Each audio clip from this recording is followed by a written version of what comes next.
him and I's perspective has been really neat, to show people just the ways that a relationship can shift over time. Because it's hard to say. I mean, if you would have asked me a year ago what our relationship would look like, it would probably be a very different answer than what I would have said 6 months ago, to a different answer than how I feel today. And I think that and I don't look back at any of those answers and be like, oh my gosh, I can't believe I thought that. It's just, as life continues to shift and evolve, like, our relationship shifts and evolves to meet that need. And I anticipate that it, will continue to do that. Welcome to Normalizing Non-Monogamy, the podcast where we interview incredible people from across the entire spectrum of non-monogamy to hear their fascinating stories. We strive to bring guests on the show who have a healthy approach to non-monogamy. However, it's important to remember that everyone does it a little bit differently, and the views and opinions expressed by our guests do not necessarily reflect our own. Additionally, we produce this show for entertainment purposes only. Please be aware that we aren't doctors or therapists. Consult a medical professional for anything regarding your health that you might learn about on the show. Enjoy! Welcome to episode 213. We're Finn and Emma, and today we have a super fun interview with Michaela and Bryson.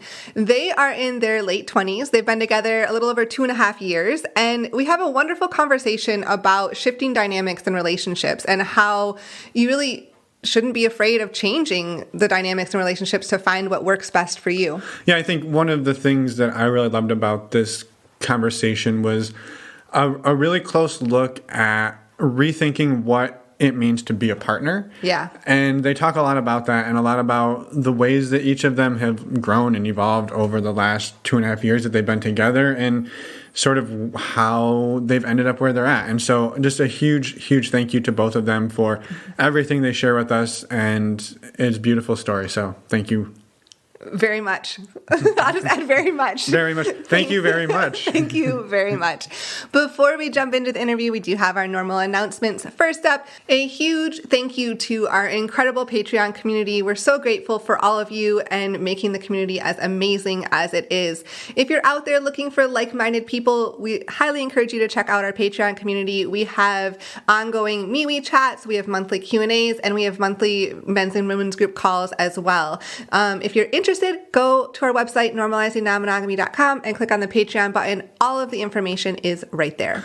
I just want to say a thank you as well, and that you won't be disappointed if you join us in this group of amazing humans. Yes. That's my 2 cents. If Patreon doesn't seem up your alley, we also have virtual meet and greets every month. We have 2 of them here in the month of December, and one of them is tomorrow. Yep. Thursday, December 9th, and the next one is Friday, December 17th. So that'll be next Friday.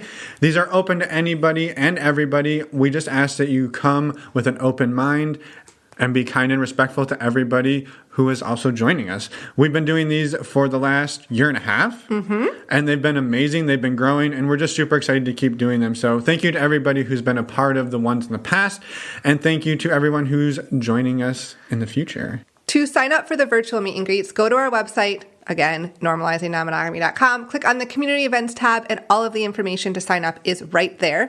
While you're there, you can also check out our in-person meet and greets. We have one announced for February 7th, and that is in New Orleans. We're working on more, so if you're interested in being the first to know when we announce these, go sign up for our mailing list. That'll be the easiest way to find out, and we promise not to spam you. It'll just be announcements about our upcoming events. Well, fun fact about the New Orleans meet and greet. Yes. Do you know who's going to be there? Lots of people. More specifically, do you know any particular people who might be there? Yeah, Bryson and Michaela. Bryson and Michaela will probably be there. As well, Ryan from episode 181, who put us in touch with Bryson and Michaela and has actually been helping us put together our meet and greet in February there. So we're super excited. Super? Yeah, with all the supers. We're super excited about all of that. We're super excited about all of the community building stuff we have going on. So just one sort of blanket shout out and thank you to everybody who's helped us put together past events and is helping us put together future events. Thank you to all of you for all of your help. We're so grateful. Yes, they would not happen without your help. We're incredibly grateful. And with that, we should probably go hear how awesome Bryson and Michaela are, and that will help convince everyone to join us. Yes, let's go. Well, welcome Bryson and Michaela to the show. We're excited to talk to you tonight, and thanks for reaching out, and thanks for coming on the show. Thanks for having us. Excited to be here. Yeah, to start us off, we know very little about you, and so do the listeners. So we'd love for each one of you to introduce yourselves. You take the lead. Cool. Hey, I'm Michaela. I'm 27 years old, and I live here in New Orleans. I've been polyamorous or polyadjacent, I guess, for the last 3 or so years, and that's definitely brought a lot of light into my life. But other than that, which we'll get into more, I'm sure, a little later, I'm in school right now, studying to become a physical therapist, and I perform as an acrobat. So I do acrobatic burlesque a lot around the city as a duo called Aphrodite. Awesome. Very cool. Yeah. How about you, Bryson? Yeah, hey, I'm Bryson. I'm 28. I've been in New Orleans basically my entire life since I was 3. And I really have just been for the last 7 years or so, been riding the bike taxi in the French Quarter in New Orleans. And it's allowed me to do all kind of other things. I've gotten into like real estate and the financial world and acrobatics and massage. And I do a lot of stuff. But my other main passion besides pedicabbing is actually teaching partner acrobatics. So a lot of the stuff Michaela does on stage, I do behind the scenes in the studios and teach people that kind of stuff. And I just absolutely adore helping people get upside down and be kids in adults' bodies and spreading that as much as possible. I'm really about to try and transition my life toward teaching as much of that as possible, especially in terms of like getting private clients as like duos or trios and training them up. And that's been a very recent change for me because I've been trying to avoid monetizing a passion, Yeah. And I've decided, whatever. You know what? I've been in this for 8 years and I love it to death and I haven't stopped loving it since day one. I love it way more now than I ever did. And so there's no point in not just trying it. So I'm really diving into that now. Yeah, that's amazing. And I would just offer that sometimes by monetizing it, you can have a much bigger impact and reach than like if you can go for it and make it your full-time thing. Passion, that's what you're saying. Yeah. So I love it. Thank you for sharing that. That's super cool.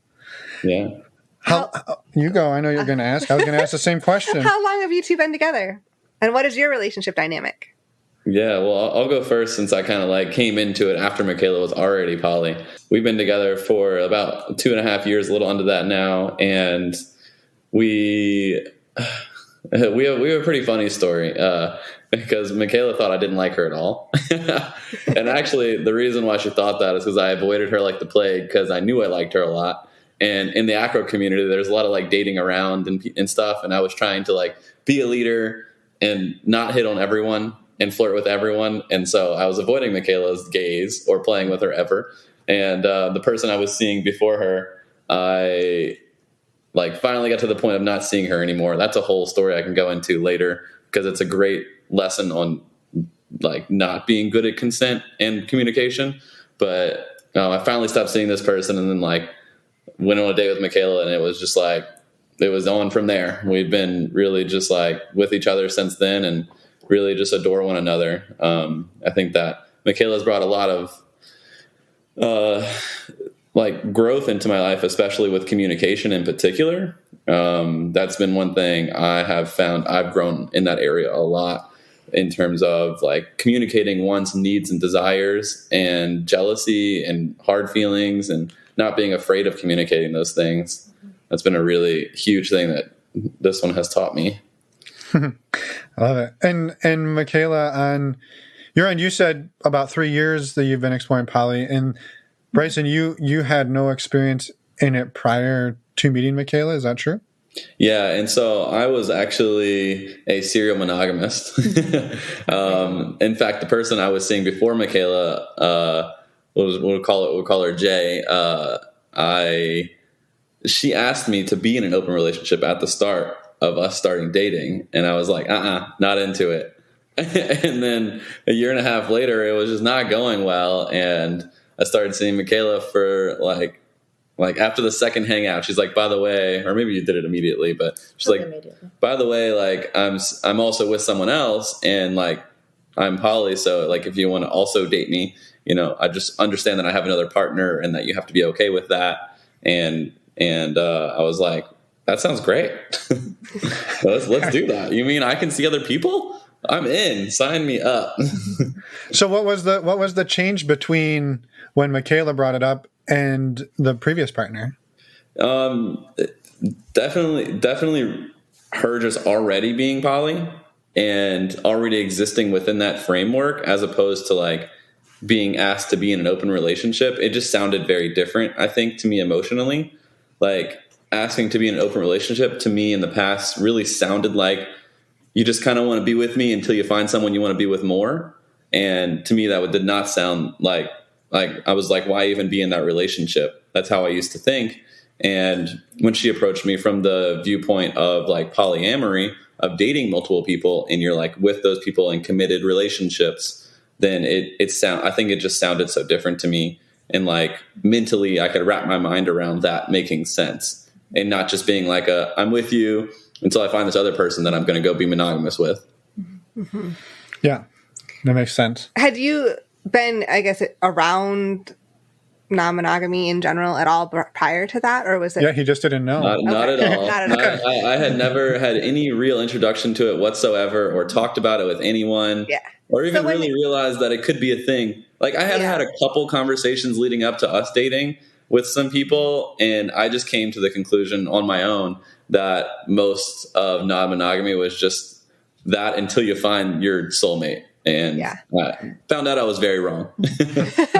Yeah. And I can see how, like, when your previous partner brought it up, it could have been a different situation, a different level. You didn't have as much background, or any background, and it was a different phase of your relationship.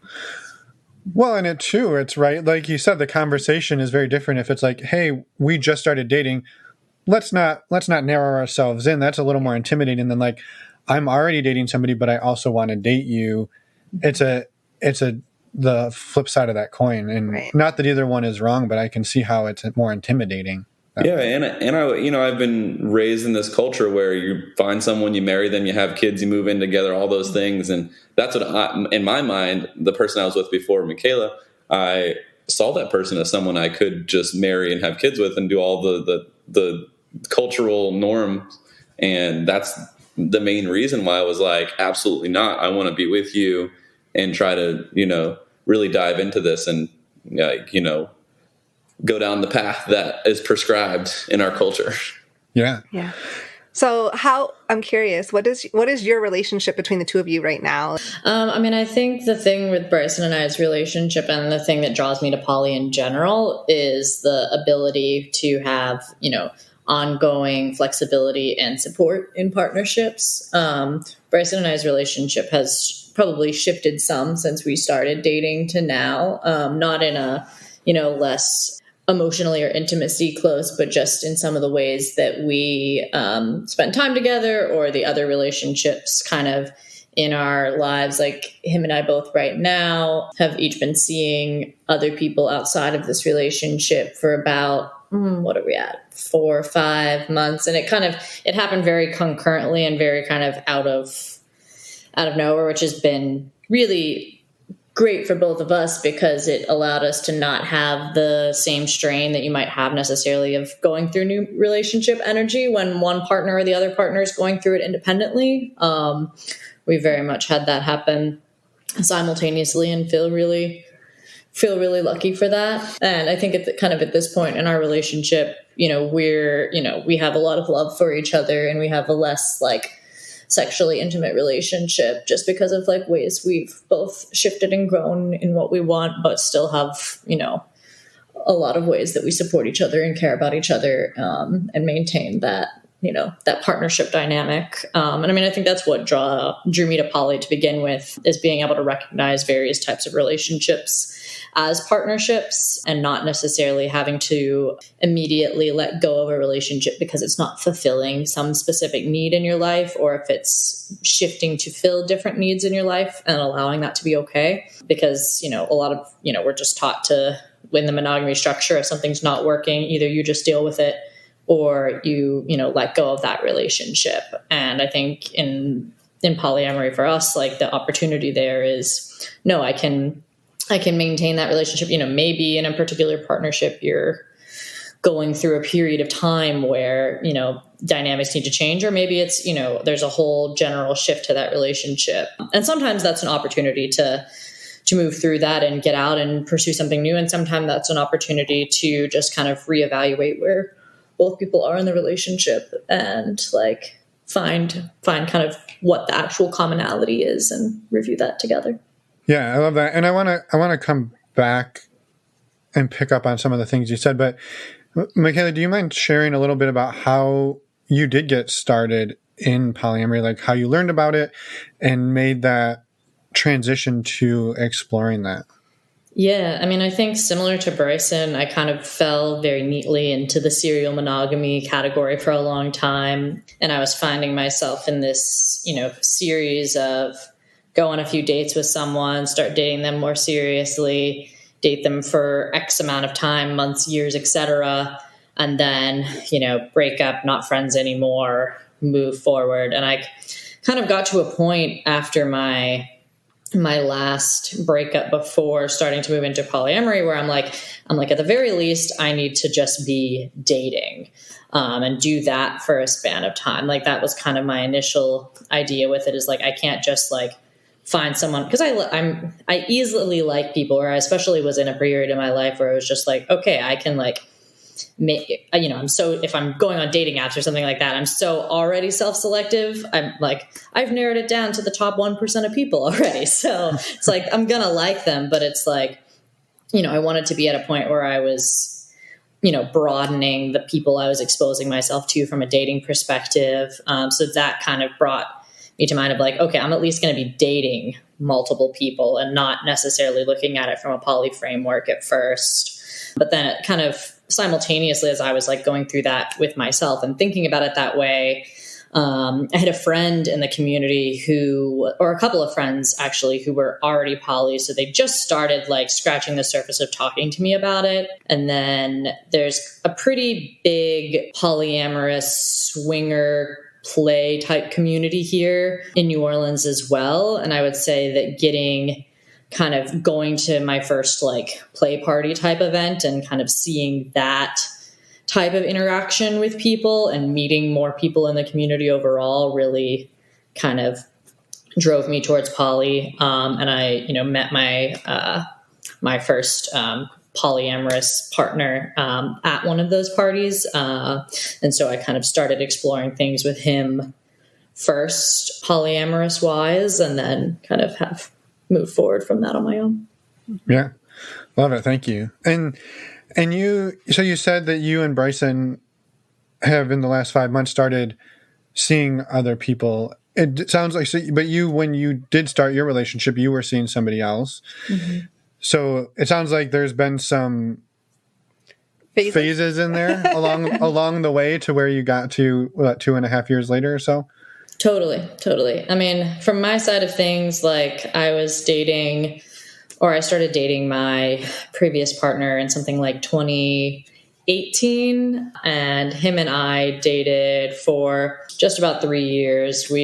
After about 3 months of dating, we broke up initially and got back together. And him and I have only been separated now for about 2 months or so, 3 months. And that was, kind of a relationship that, was not in an area that it could grow anymore. Unfortunately, I still have a lot of, compassion for him, especially just like the ways that it brought me into this sphere. But yeah, I mean, I think from that, like there's kind of different timeline with things than we've had.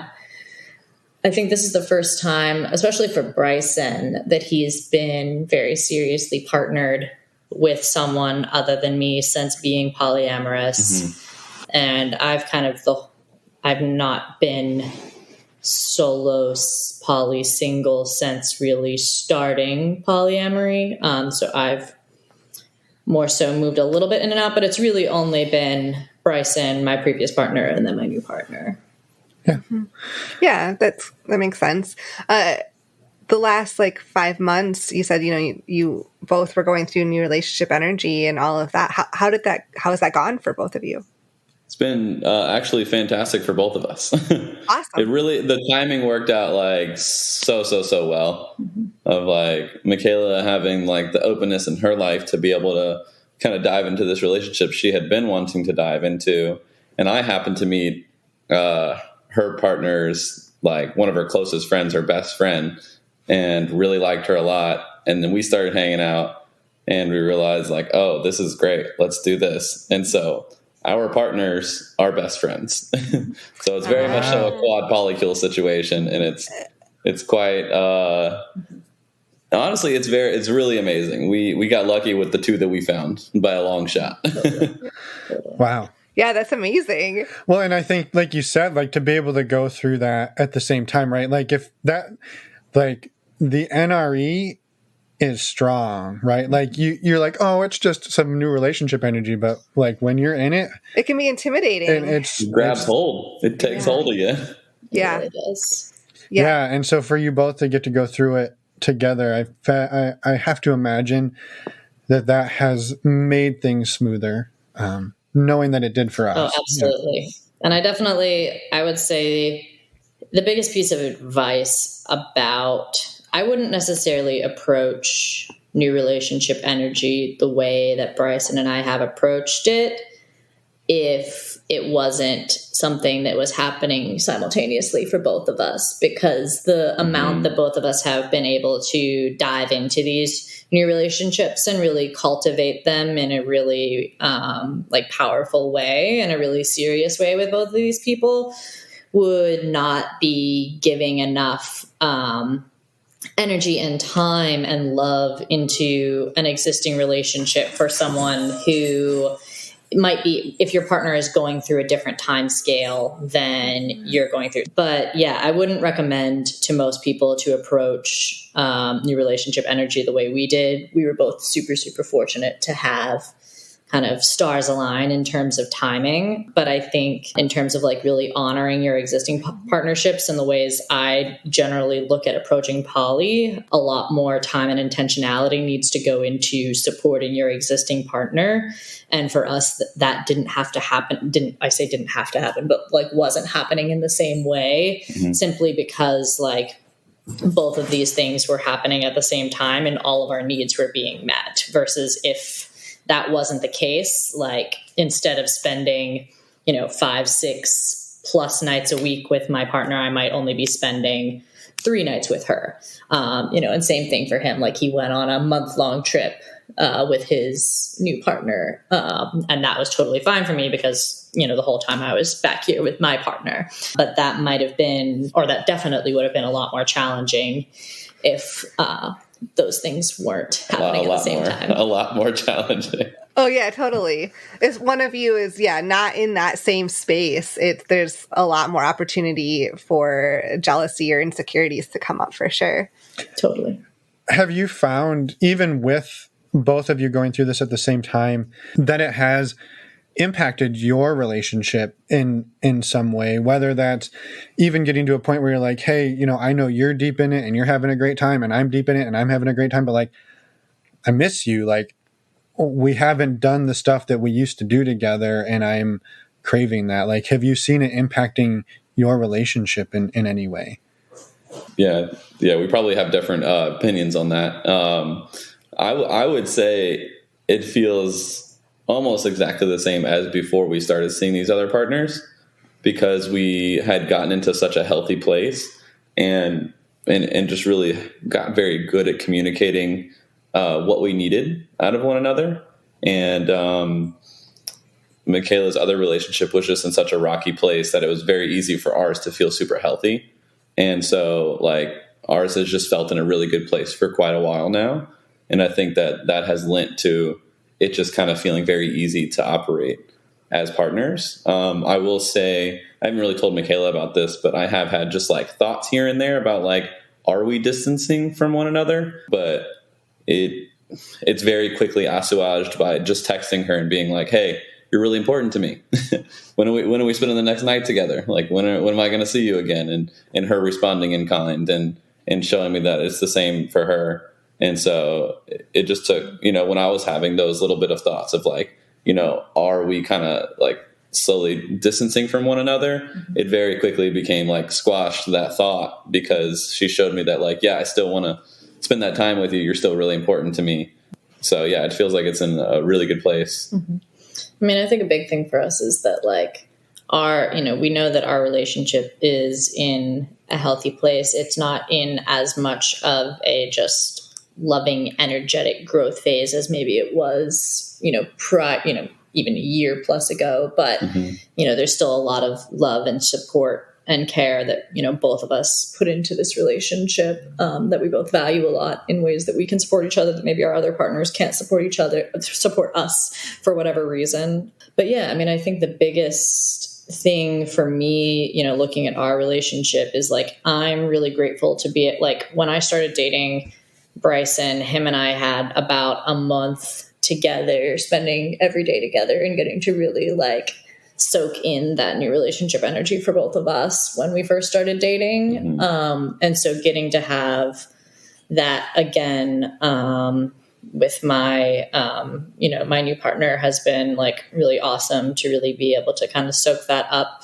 in the same way without feeling guilty. Because I think that is such like a magical time in a relationship and something that you don't always get to experience while still having another, more established relationship in your life. I think what'll be interesting for both of us is just kind of seeing how things progress over time. Like haven't been in a place where both of us are more seriously dating people, especially people who we both feel so strongly about. So I think that's just going to be kind of a time will tell type of scenario.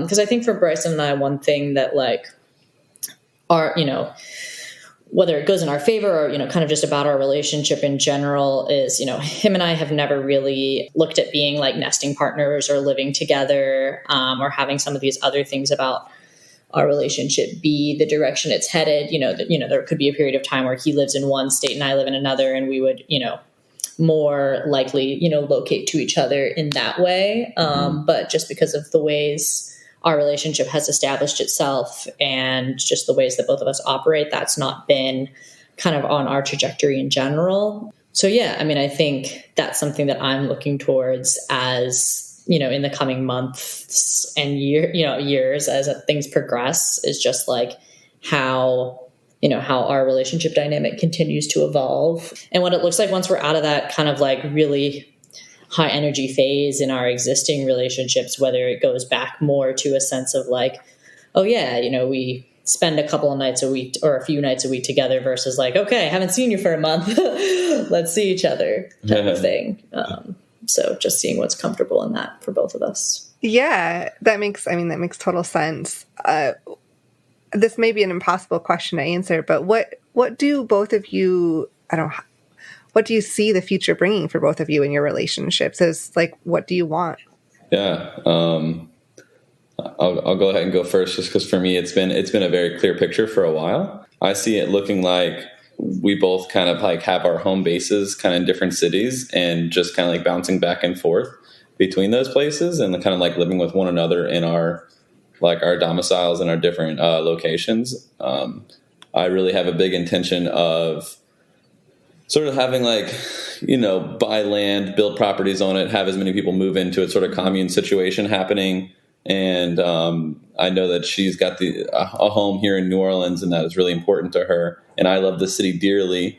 And so I see it kind of working out like that for me. And the fact that like Michaela also likes the idea of like the commune in the mountains sort of situation is, I think it lends well to a future that we both sort of like align with well.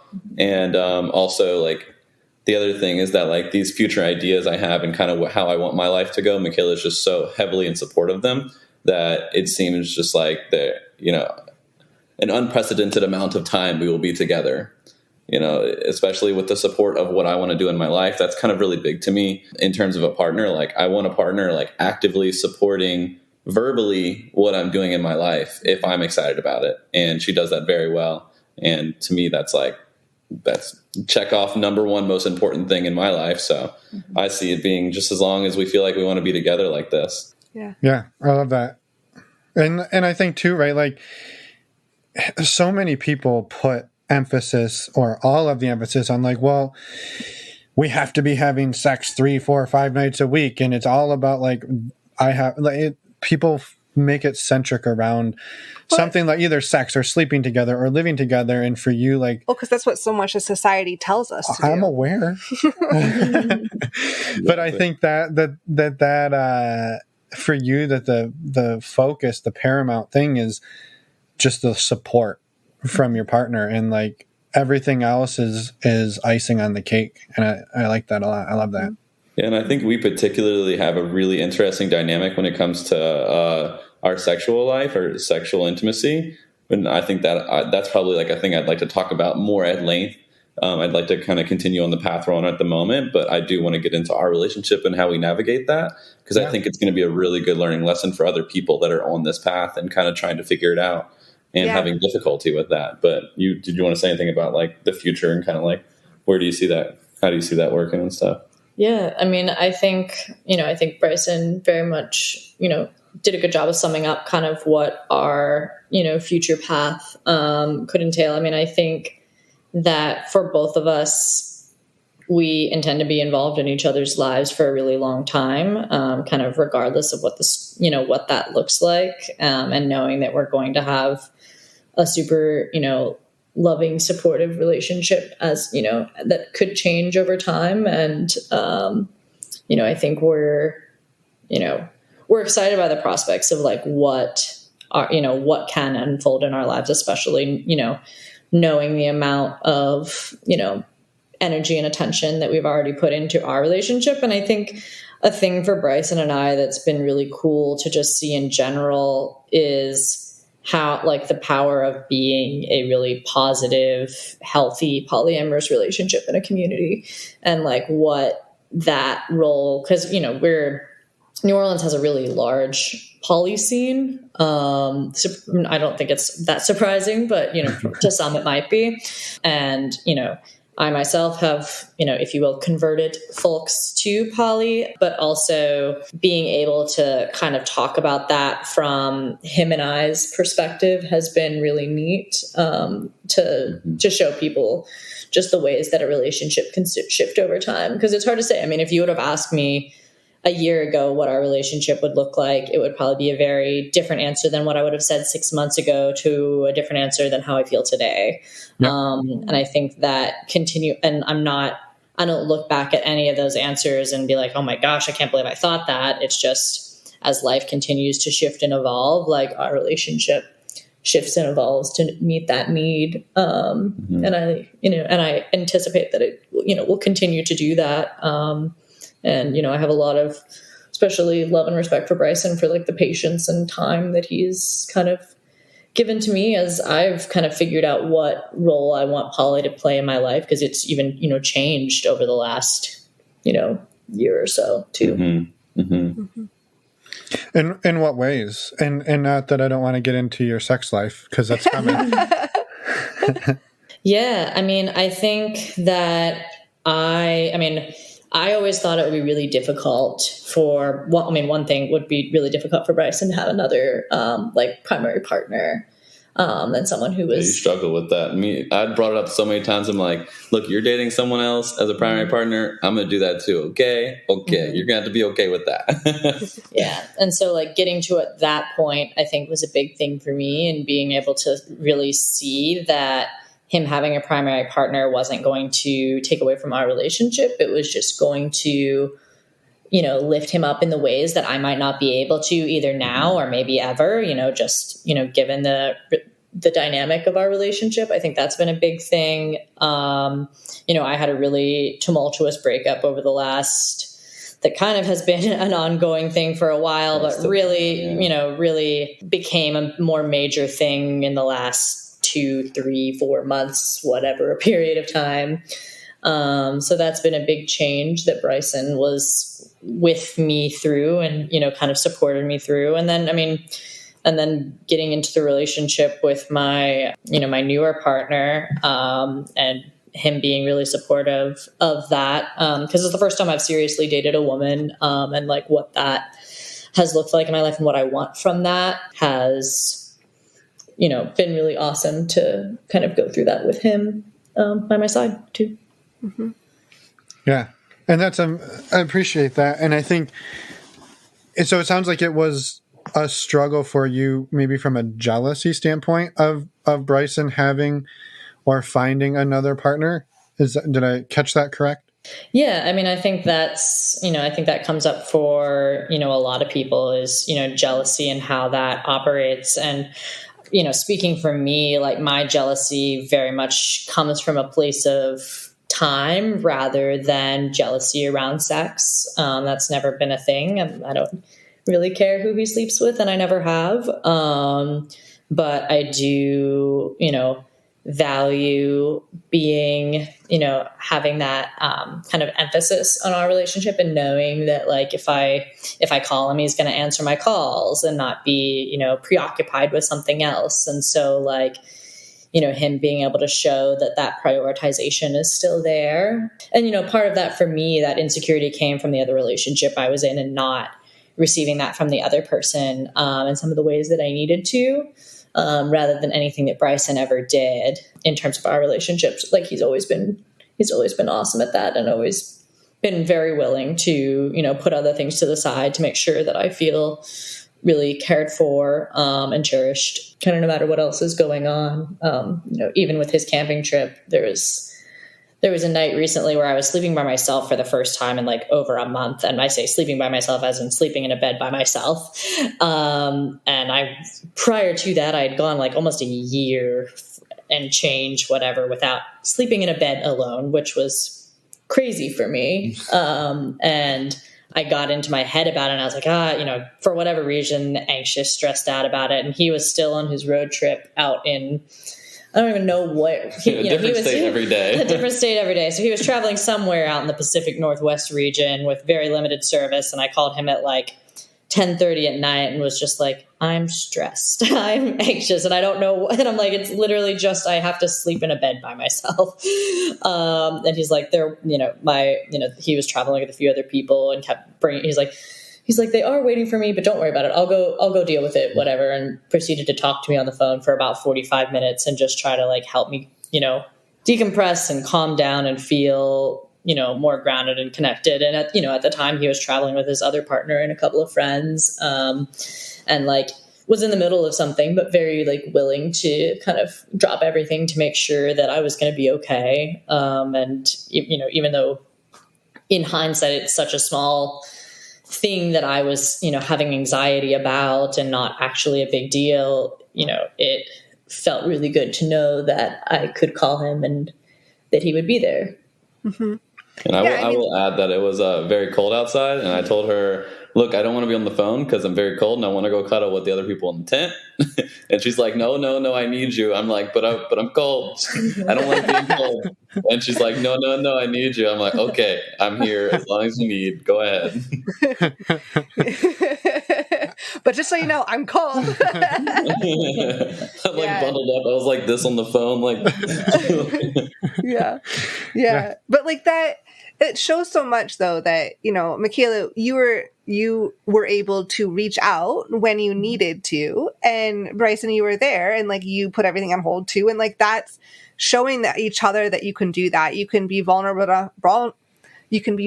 enough to reach out when you know you need to, and then also put everything on hold to be there for that person. And like that's helps the foundation of the relationship and the trust with each other of like, okay, when I need this person, they will be there.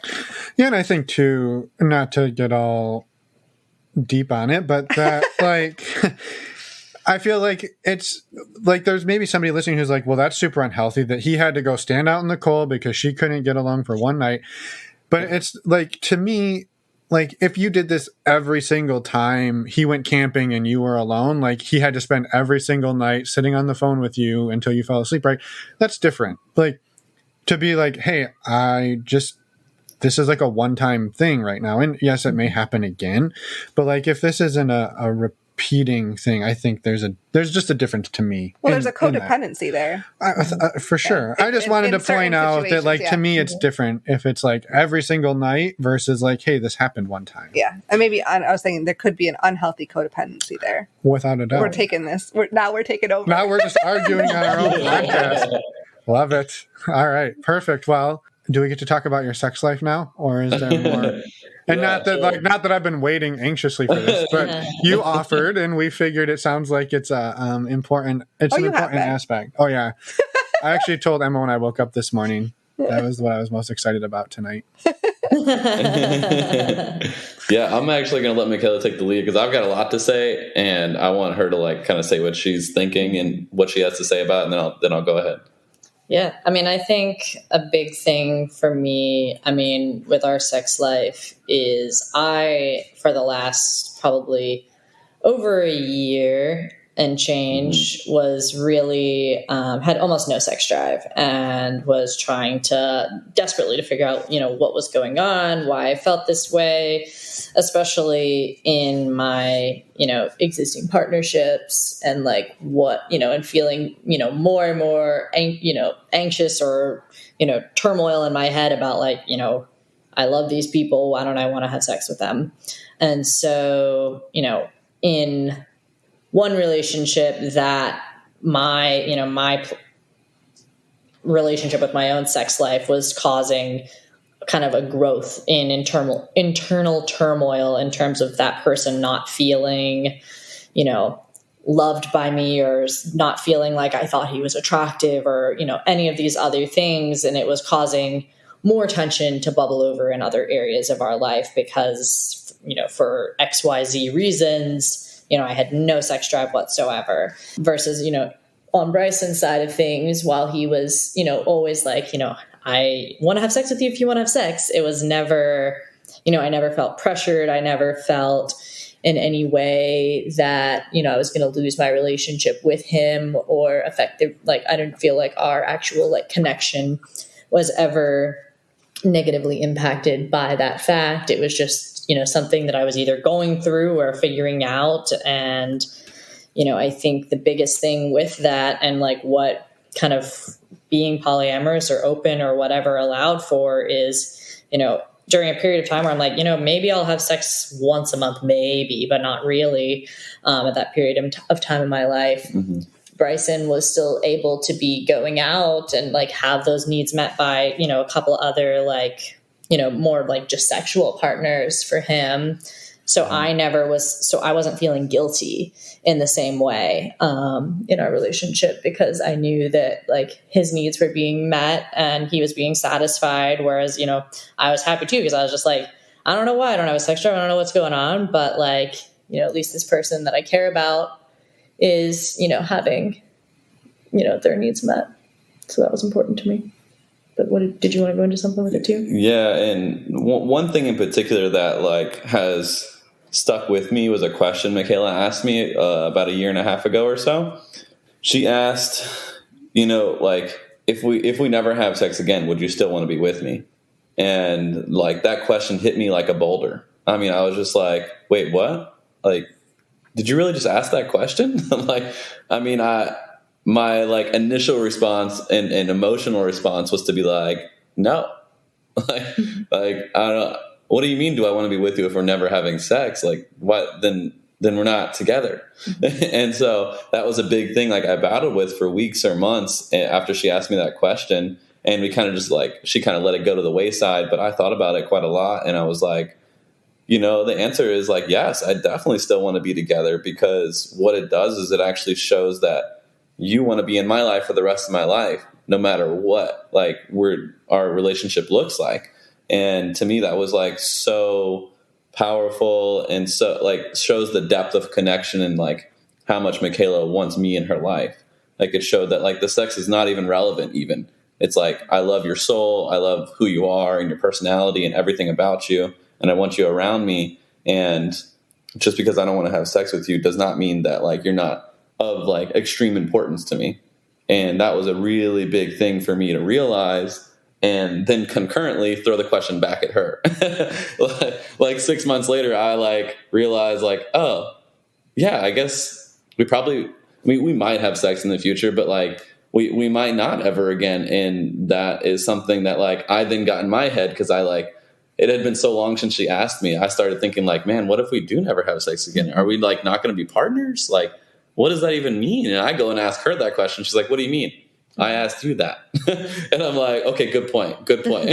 I guess I already know the answer. And so the answer was like, yeah, we want to be with each other. Like we adore each other, spending time with one another. And like the sex is not really relevant to that. I mean, I certainly time and time again, like she said, asked her like, or told her, I think you're super attractive. I would love to have sex with you if you're feeling that, but I know you're probably not, but I'm here for it if you want it. And I said that, I mean, many times, and really very intentionally tried to never pressure her with that because I knew she was not having any sort of like sexual desire. And she's really important to me, so I didn't want to put that pressure on her. And so it turned out really well because she, like, we're in poly relationship, obviously, but she also like gave me like verbal permission to like really go find, like, satisfy my desires and needs. And I think that helped a lot to be told like, hey, I want you to go actively sleep with other people and enjoy your sex life and tell me about it as much as you want. And that really helped me to never feel like it was an issue in our relationship. Yeah. To me, it's so like powerful to be able to take that off the table and have the rest of the foundation you've built intact and then carry on, right? Because it would be so easy to say like, well, okay, why don't we just say we're friends then? Like, because if you don't want to have sex with me, like, for one, that can be a hard thing to like swallow, right? Yeah. It's especially for self-esteem and all of these different things. But then to be like, well, you can go and have sex with other people, but it's still like, well, I want it with you. And so for you two to be able to disassociate that and maintain what you've built, like, I think it's incredible and I think it's awesome. So yeah. I mean, for me, it provides such a like level of emotional stability that I've never experienced before, to know that I'll have this person who I call my partner in my life, for maybe the rest of my life, and know that they're like, I always have this emotional support in my life, and I never have to. It's not the same thing as a best friend, not the same thing as a family member. Like, we're partners, and even though we don't have a sexual relationship at the moment, like, it doesn't change the fact that we are partners in that way. Because I even was listening to Ryan's podcast, and the way he was saying they kind of flow and change between like friends or partners, kind of depending on the situation. And it got me thinking a lot about how, like, are we best friends or are we partners or what are we really?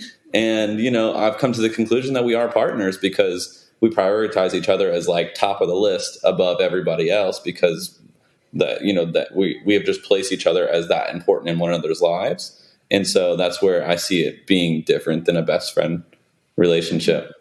Yeah. I mean, and I think I've done a lot of reflection too, just on what role, partner means and how that plays out in my life. And I mean, I think similar to the word love, I think there's not enough words for partner or lover or whatever in our society. And I think, I think labels for some can be challenging, but they can be really grounding and really gratifying to have, be able to label something, to understand it better. And for me, when I think about partnership, kind of the way I look at it is this person someone that I'm looking to, continually grow with, and the one that I unconditionally love them, and that two, that really I'm okay with that relationship dynamic shifting and changing over time. It's just still something that I want in my life. And I think I hold a partner also to maybe a higher standard, even in some ways, than I would hold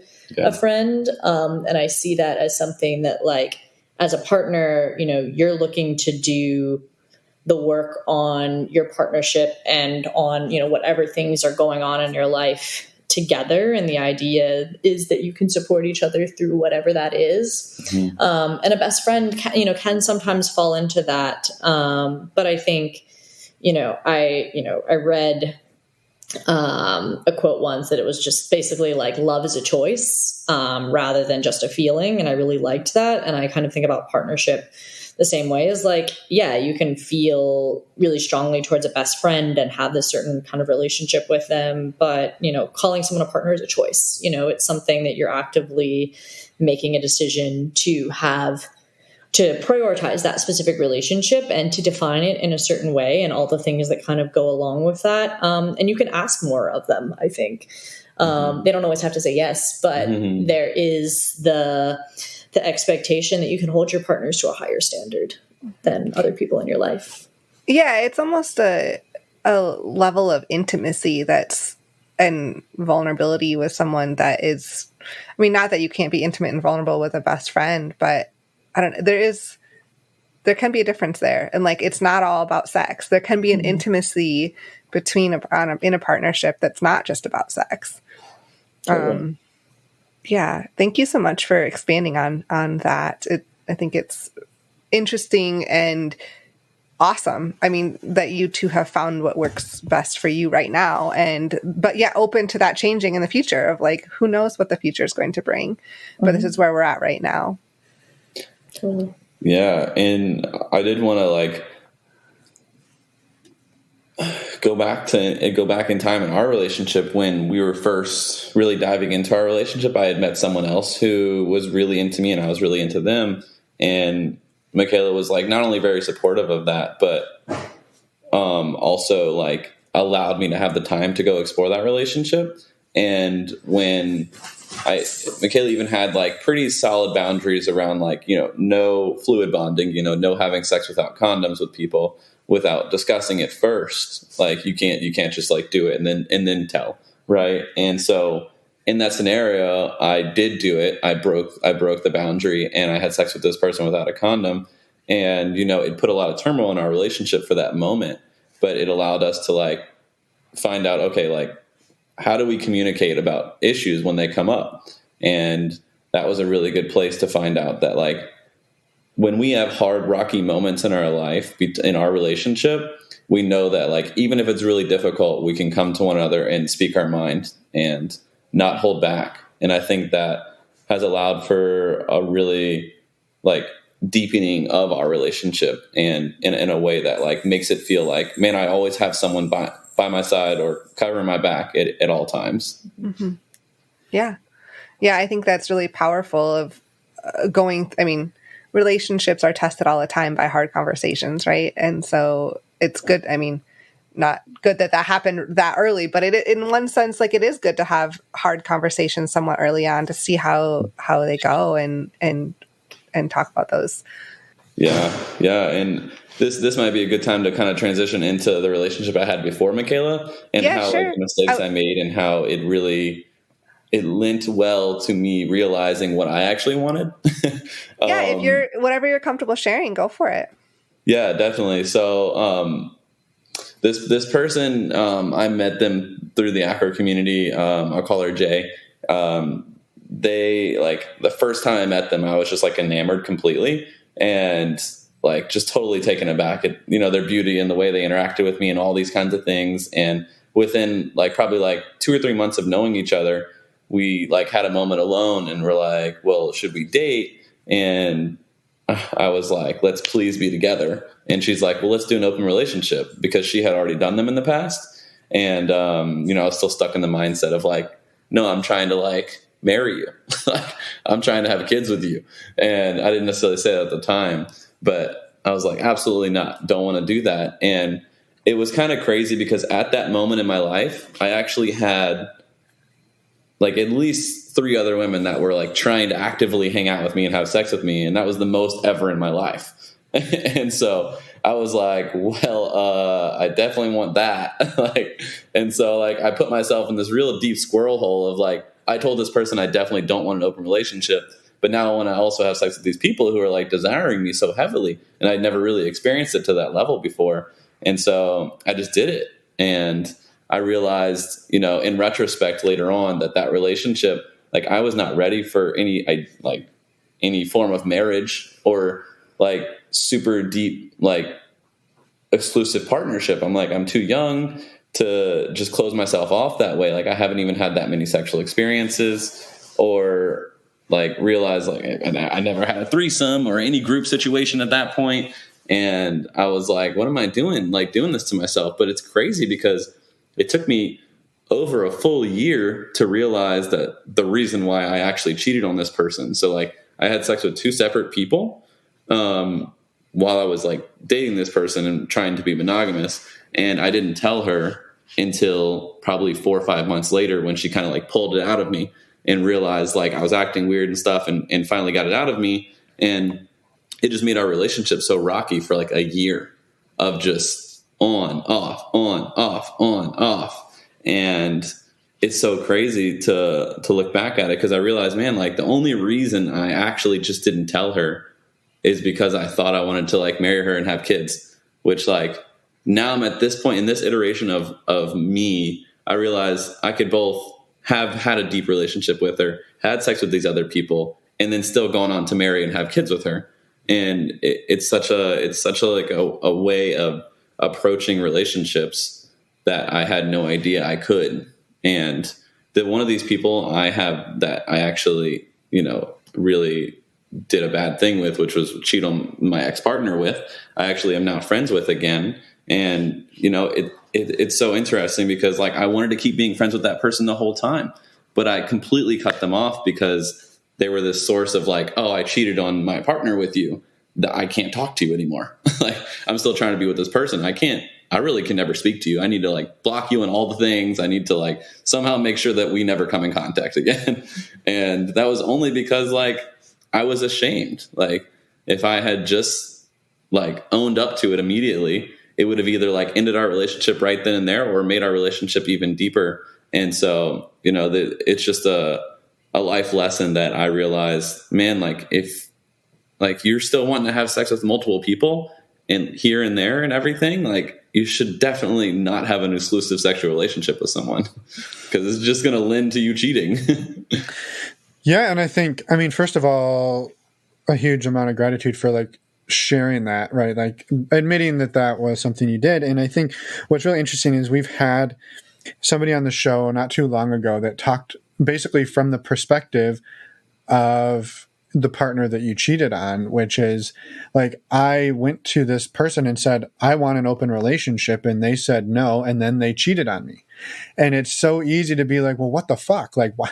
They said they want an open relationship and you said no, and then you cheated on them. And it's so easy to like vilify you or that person. But then when you hear this side of it, and it's like all of the things that are going on and all of the internal like turmoil is, and it's just so much of it is just pounded into you from society, really, right? Like, I want to marry this person, and the only way to do that is this. But then there's all these conflicting things, and like, yeah, it's just, it's to me, it's amazing to hear your perspective on it, like what was going through your mind. And that's not to say this other person that we talked to, that the guy was doing the same thing. It could have been totally different. I'm just, to hear your perspective on it from that position is really powerful, I think. So yeah, thank you for that. Yeah. And it really sucked for me in particular. I mean, obviously for Jay, it was a really heart-wrenching experience to have that happen, especially with me telling her that I was madly in love with her, which I was, but it was so hard to like both say I felt that way and also admit that I cheated on her at the same time. It's like, okay, but that I could have those two conflicting feelings at the same time. That's normal. And to be able to understand that that's a possibility is really mind opening. And on that note, like, what was it? Like a little before the summer, back in the spring, both of the people I was seeing kind of consistently outside of Michaela, neither of them I would necessarily call a partner, but I was seeing them on a pretty consistent basis. Like one of them once a week, sometimes twice a week, and the other one like once every other week. They both went out of town like at the same time. and they were going to be gone for like one for 2 months and the other one for like 4 or 5 months. And I'm like, oh no, I went from having 2 sexual partners to 0 instantaneously. And I was like, I need to go find a partner or 2 to kind of like fill that gap, that need that I had in my life, because I am a pretty sexual person and I have a lot of sexual energy. And so I like immediately like made a list of names of like, okay, these are the people I'm going to approach in this order to see if they want to like have any sort of special relationship with me. And the first person happened to be, you know, her partner's best friend. And it just like, it was so powerful right off the bat that I just deleted the list immediately and happened to be seeing just this one person. And cause she not only fulfilled that need, but like made me realize like, oh crap, like maybe like this other primary partner thing could be a thing, because I never had anyone that I really wanted to like try and date and maybe dive into a real like committed long-term partnership with. And that happened. And that was just something that I found very funny, that like I was having that moment, and Michaela, I don't know at what point she said this, but she basically said like, go find people, like go find sex partners, like go do what you need to do to make you feel good. And her just saying that out loud made me feel so liberated and free to go do it. And in such a healthy mindset about it. And like being able to not only tell those other people that like I'm in this space, but to be able to like feel from my partner energetically and emotionally that like she's so for me doing what I need. Yeah. Yeah, totally. And getting that, permission, like affirmation. Yeah. From your partner, and encouragement, active encouragement and support, and is such an amazing feeling to have that. And it's like, okay, this is what, like, I can do this. This is okay. And takes away some of that, potential guilt. Yeah. Big time. I mean, it completely removed it. I mean, cause you know, we weren't really actively having any sort of sexual relationship. So like I already had no reason to feel bad about it, but yet still did, that I wanted to like go actively approach other people for that. So yeah, that felt really good. And yeah, I think that one of the other things I felt that was on my mind, I really wanted to share, was the idea of like being a metamor. And I don't know if maybe other, like just to say what it is for viewers, I guess I'll explain real quick. Just if I'm dating Michaela and she has another partner that I'm not dating, then we are metamors to one another. And to actively be a metamor in a relationship where your partner's been seeing another person since before you were dating, and to watch like rocky turbulence and difficulties happen in that relationship and still support it, was like a really interesting thing for me, especially because I want what's best for Michaela. And so to watch her like have a fight, and then they resolve it, and then to have a fight, and then to have a fight, and then like to see this kind of happen over and over again, was a really difficult place for me to be, and feeling like it was not good for her, but also wanting to support what she wanted. And she wanted to be with this person, and that person brought her a lot of good things in her life while also bringing these other difficulties along with it. And so I just wanted to talk a little bit about that in terms of like, I just did what a good partner I feel like should do, and that's support your partner in what they want. Like if they don't feel like it's unhealthy for them, then I feel like it should just be like a support them until they feel like it's not. Because I had a lot of moments where like I wanted to say like, hey, this looks really bad. You should maybe consider not being with them. But I kept my mouth shut because I wanted to. So I just wanted to like want what Michaela wants. It's her life, not mine. And so that was something I feel like I just wanted to talk about, because you know, it was a non-attachment thing, you know. It's like, I'm not Michaela. Like, just because she's my partner doesn't mean that like I control her life in any way. And so that was something I really was super intentional about, was never telling her anything negative about her other relationship, even when I felt like I had things to say. I just tried to really actively not share anything that didn't feel very productive. Mm-hmm. And how do you feel about your metamor relationship now? Oh God, I love my metamor now. Oh, I am a lucky human. Yeah. Yeah, that is a super hard position to be in, where maybe you think you know the right answer, but you can't give the right answer because it's not your decision to make. Even if you are partnered with Michaela or, you know, whatever the dynamic is, like, she's still an autonomous human who has to make her own decisions. And then the three of us being in the house together all the time and like sharing space all the time, like, that was tricky. Yeah, that's the way to put it. It was tricky that there's a lot to say there, but also like that's just kind of like peculiars about that specific relationship. I'd rather focus more on like what can help people learn to be poly and non-monogamous better. No, hugely appreciate that perspective and sharing that. And just thank you. Yeah, well, and I guess it kind of, do you have any tips for being in that situation when you feel like all you want to do is say something and you just constantly reminding yourself not to, or like, do you have any suggestions for people who might be in that situation? Yeah, for certain. The one thing I did very actively to not say anything negative about the relationship was really just to promote her talking about it, to make her feel like she knew where she was with things, like to give her the space to talk about it and not be necessarily like an echo chamber, but to like give space and time for my partner to like talk about the difficult things she's processing and just be there for her. And really kind of, you know, because I gave that space, she came to me a lot about the difficult times she was dealing with. And it allowed me to express my opinion as opposed to me just trying to like assert my opinion. Yeah.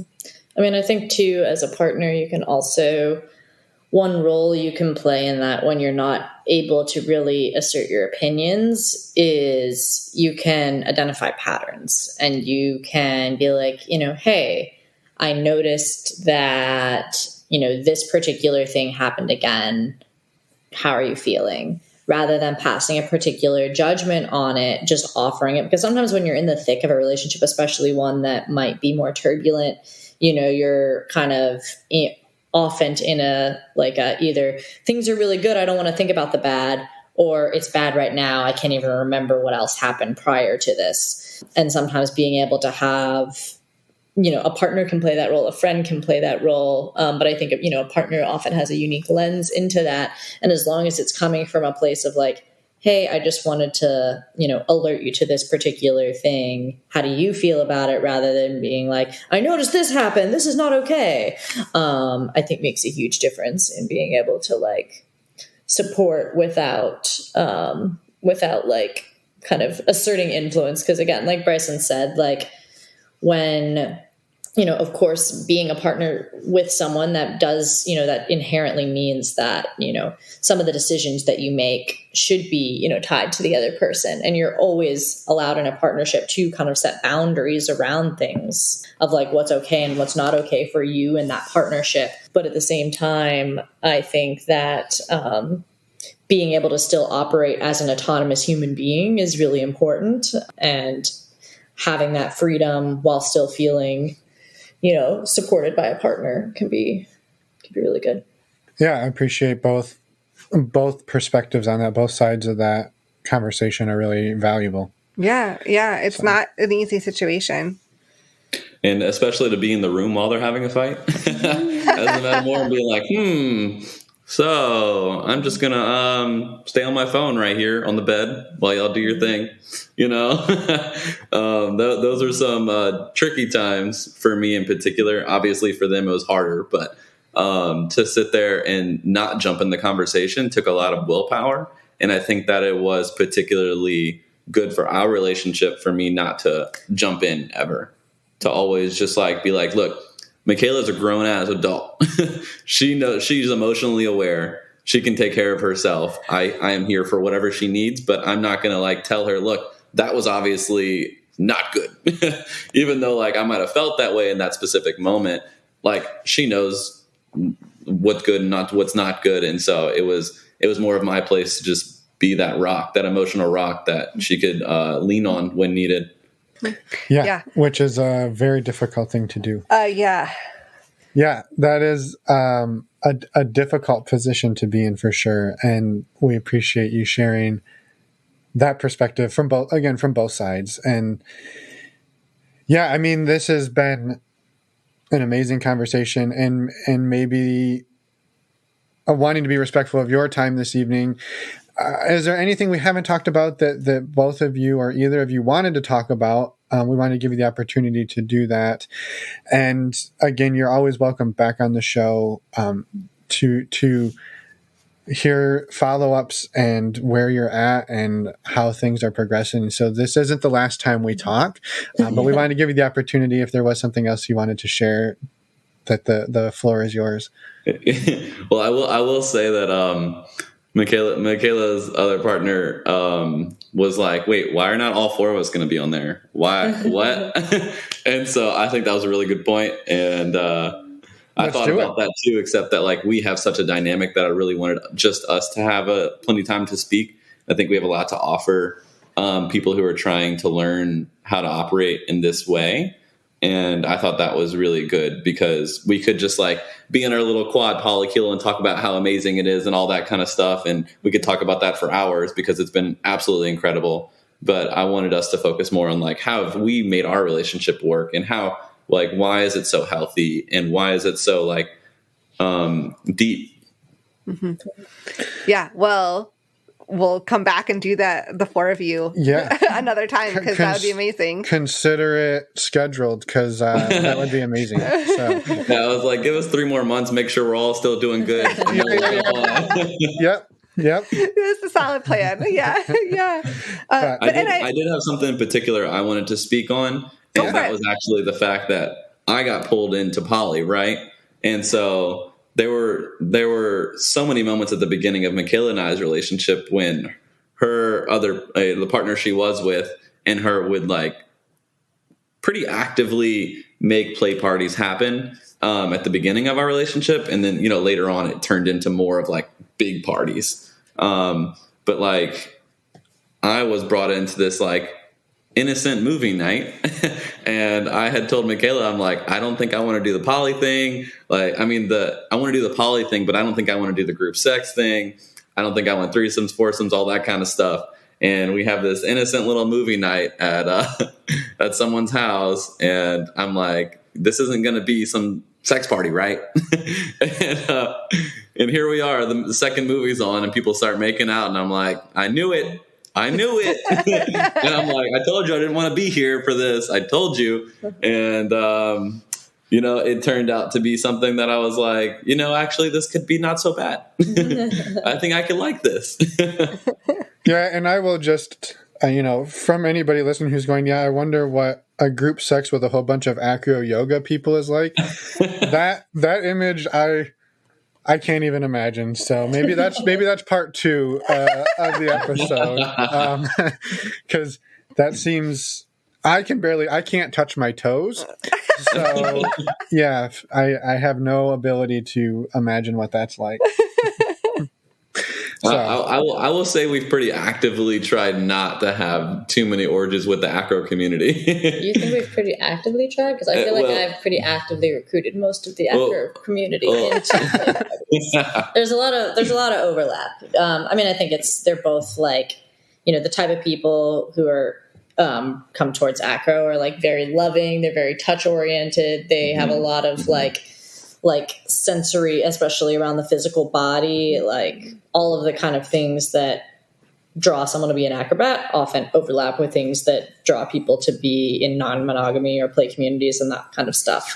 But something for me when I was kind of getting introduced to all of this kind of thing, and again, could be, a whole another topic for another day around things with play community and that kind of thing, was that, play parties can be a space for, whatever, and are really good for people who are wanting to explore non-monogamy, maybe if it's literally just from a voyeuristic perspective, and seeing that there are all of these different kind of avenues and routes to interacting with other people. And so that was something that was really cool for me over the last several years of being able to have that be something that I hadn't even fathomed as a possibility, to something that I was very actively involved with for a while. And, kind of now I'm even on the other side of things where I'm more of a host than even an active participant in any kind of thing that I create. But for me, that's something that has been kind of a found passion of mine, is like giving people, whether it's a partner that I'm interacting with, of like, hey, let me introduce you to like a different way of thinking about sex, about life, about relationships, or, it's, hosting events, or it's just having a conversation even with my classmates and talking about non-monogamy, not necessarily the play party side of things, but non-monogamy in general. It's something that's come up more and more in my life of like, this is, I think when people think about love and think about life and relationships in a really different way, it just offers a lot of opportunities. So it's, always really neat for me to talk to people about it. Mm-hmm. Awesome. Yeah, that's amazing. And I look forward to parts 2 through 10 of this, of this journey, of this conversation, because I think there's so much there that we've only scratched the surface. Totally. And I love that. I gotta say, I was honestly concerned if we'd even have an hour of stuff to talk about, and now I feel like we have like 10 hours of stuff to talk about. Yeah. In particular, one thing I think that would be like important to cover in this is like my intro of my journey into like non-monogamy, and in particular play parties and people who get involved in these orgies and sex parties and group sex scenarios. Because for the longest time, and even still now, I have an incredibly difficult time getting or maintaining an erection around more than one person. Mm-hmm. And that is something I struggled with. And I thought that like, oh man, I don't even want to go to play parties because of that. And so I was telling Michaela that, and she'd be like, but come, I want you there. And even gave me like some very specific, like one-on-one time at the last one I went to. And I will say that like that was a point of contention for me for a long time. And I later on came to realize that like there's just like a multitude of things I can do at a play party. It doesn't even have to involve sex. Maybe it just involves making out, or maybe it involves talking to this person about like their work or their like animals, or like, it's just like maybe I could just sit back and watch 2 women play with one another and learn a whole lot as a man. Because I have learned a whole lot from that, just so you know. I think that has been the number one, like, most important part for group sex scenarios for me, is being able to watch other people and how they please one another. And I think it's made me a much better lover. Yeah. That's amazing. And such a good, like, I don't know, recommendation, I guess, for lack of, like, takeaway. Like, yeah, go as an observer. Yeah, like really, if you're uncomfortable, like there's the point of being like going to a play party doesn't mean that you have to opt in. You can opt into you're opting into being there physically in person, but beyond that, you can do whatever you want, and you can leave at any point. Like you can be at your own comfort level, and and just observing and watching other people can be such an eye-opening experience in and of itself. Yeah, there was a time in particular where I walked in a room that Michaela was receiving pleasure from someone, and that woman told me as I walked in, she's like, "I'm really, really loving the feminine energy in here right now. Like, you're welcome, but it needs to stay feminine." And I'm like, "Oh, I got you. Oh, I got you." And I just lay there with my hands on my face like this, just like, I'm just here to watch. And it lent to a really positive experience for everyone in the room, like even with me having a deep voice and being a male. And I think it was a really good experience for me and everyone else to realize like, hey, like I'm not here because I'm trying to like get anything out of it. I'm here because like I'm watching my partner like enjoy giving someone pleasure and receiving pleasure. And that was a really cool experience. Mm-hmm. Yeah. Yeah, that's amazing. I think we're going to need more than 10 parts. I know. We could keep talking. Like, there's so much. Wait, I got another thing. Hold on. Actually, can I share this one last thing? It was pretty recent. Sure. So we were, Michaela and I and a bunch of our friend group were hanging out at this property that's got like a big pool and a sauna, and it's like out in the woods and stuff, and we're all like all naked, and it's just a lot of like free love type of situation. And there's someone there that Michaela had been seeing like pretty consistently, but like infrequently. And I was I didn't really necessarily like have anyone in that moment, and I was like actively watching like the Michaela and this other person like start to have sex, and then like at some point like actually like penis goes in vagina as I'm physically watching. And I'm like, man, like I was dealing with some freaking like major jealous feelings in that moment of watching this happen and being like, I want that. Why don't I get that? And I was like, yeah, but at the same time, like she's happy. And that was like, there was a big switch in me where I went from like 30 seconds of majorly intense jealous feelings to being like, take a deep breath, think through this. And then like at the end of it, I was actually feeling joy watching it. And I think that was a really spectacular moment for me to turn jealous into joy, which is a really, really cool thing of being like, hey, my partner's happy and that makes me happy. And that was a really cool moment. Yeah. Yeah. Well, thank you for sharing that, like adding that. You're going to say something. I interrupted you. You're good. You're good. Yeah.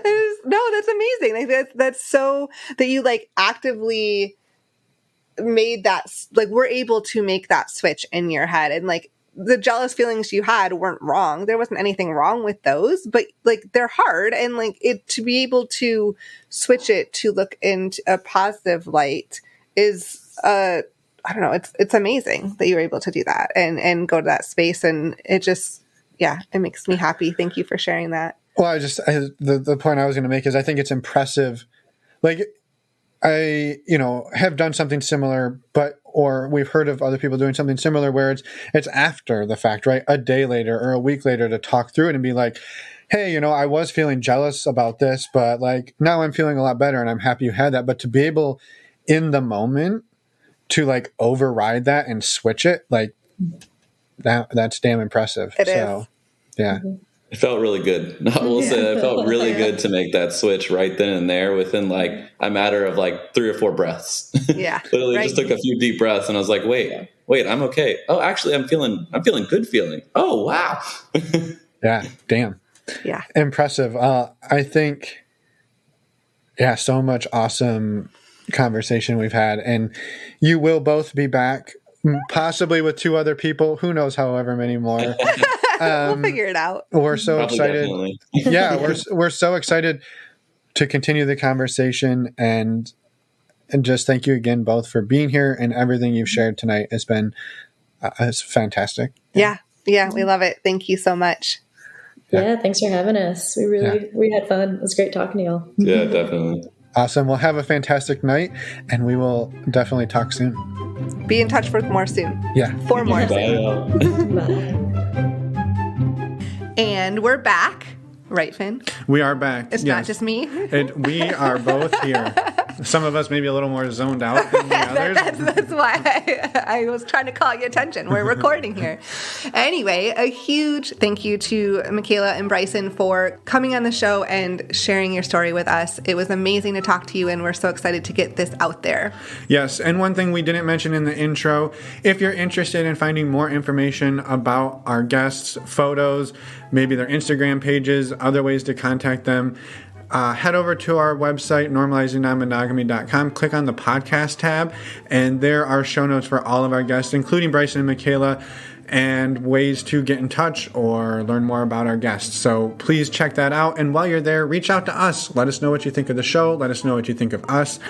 Good vibes only. Yes.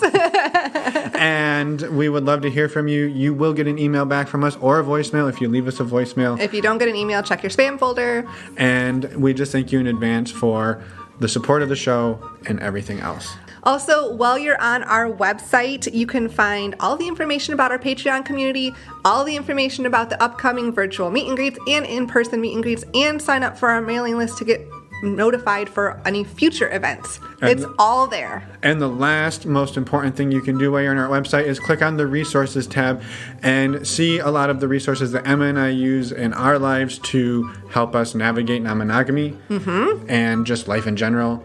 Our favorite one, STDcheck.com. STDcheck.com. This is how Emma and I get tested for STIs on the reg. Yep. And nice. You like that? I'm speaking the hip lingo.